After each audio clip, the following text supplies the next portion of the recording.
So tell us what's left of OPEC now on Monday. OPEC, it's been a question for some time whether it's a cartel because it only controls 30% of the market. But right now, it's certainly not a cartel by any definition. What it is, I guess you would say, a fractious trade association that can't agree on basic matters. Is it having any effect on oil prices at this point? Well, I think its main effect is by what it's not doing.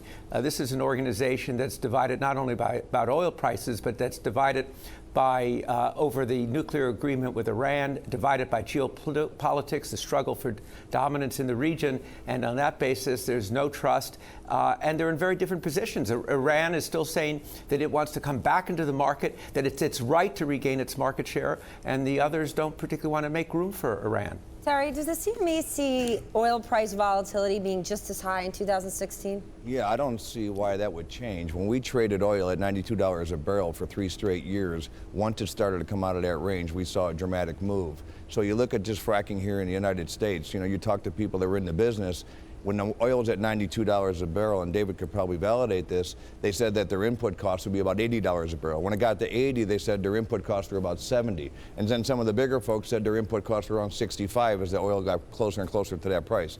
Now I think they're obviously underwater a little bit, but I think oil is basically capped to the upside, and it's got more room to the downside, because if the oil market rallies, it's no different than the ethanol boom was going on. When the input costs change, people will get back into the business. So, and if producers end up let me jump in there and to say that because this new factor of the U.S. now being the swing producer rather than OPEC countries, that adds to the volatility, because you're talking about the impact of decisions that have made by thousands of individual producers. But David, isn't it fair to say also that if we were to lift the oil ban, and it's a bipartisan issue right now, both sides of the aisle think it's a good idea to lift this 40-year oil ban in the United States, but the President of the United States thinks it's a bad one, that would put more into the system, which could actually help with the volatility and probably keep prices that would help the U.S. consumers continue to put more money in their pocket.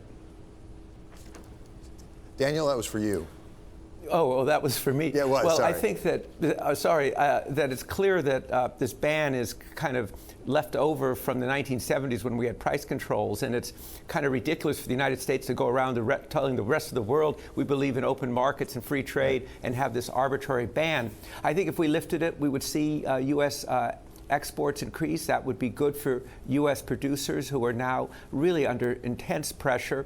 At the same time, consumers wouldn't be particularly affected. They're going to still have these low gasoline prices, because gasoline prices are really set by the world market, not by lower U.S. prices. And Terry, you've got to be concerned about sudden or massive swings. If we see these producers fall into deeper distress in 2016, there could be really treacherous markets. Well, they could be, but it's no different than what we saw when the market, as I said earlier, came from 92, when, cut its prices from 50% in a very short period of time. So we are always prepared, for the high volatility market. That's why we spend billions of dollars on our technology, our systems, and our safeguards, is to handle as much trade as possible, and it's trading quite quickly, as we know in these days. And Daniel, even over and above the turmoil in the marketplace, this could lead to real turmoil in some countries that are not particularly wealthy and are highly dependent on oil. I'm thinking Venezuela, Nigeria, you go down a list. Yeah.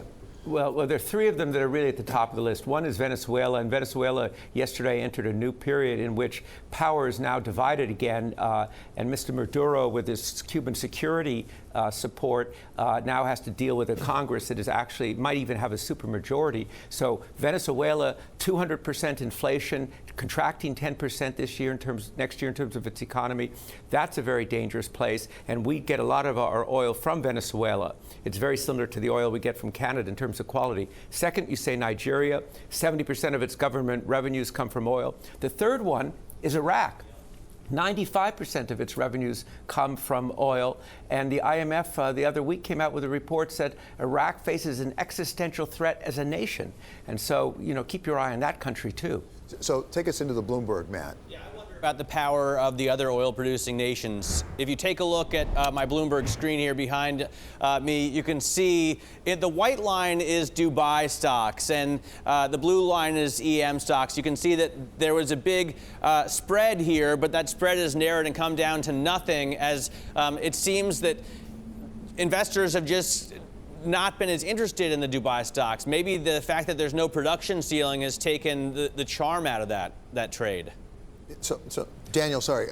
Let me come back to Russia. Well, Let me come back to Russia for a second, because they're quite dependent on oil as well. They have some difficulties in their economy. What does this mean for them? Well, it's interesting. It was thought earlier that this would get Putin's back against the wall, but they've had this great cushion because the price of oil's come down, but the ruble has come down at the same time, so that a lower oil price doesn't have the same impact on their budget. But it is, today about 42% of their budget is oil and gas. Probably this year Russia will contract somewhere under 5%, but it's kind of leveled out. It's not the kind of crisis that it looked like or expected 6 or 8 months ago. And we have sanctions on Russia, and now Russia's just putting sanctions on Turkey. So of course this could continue to spiral.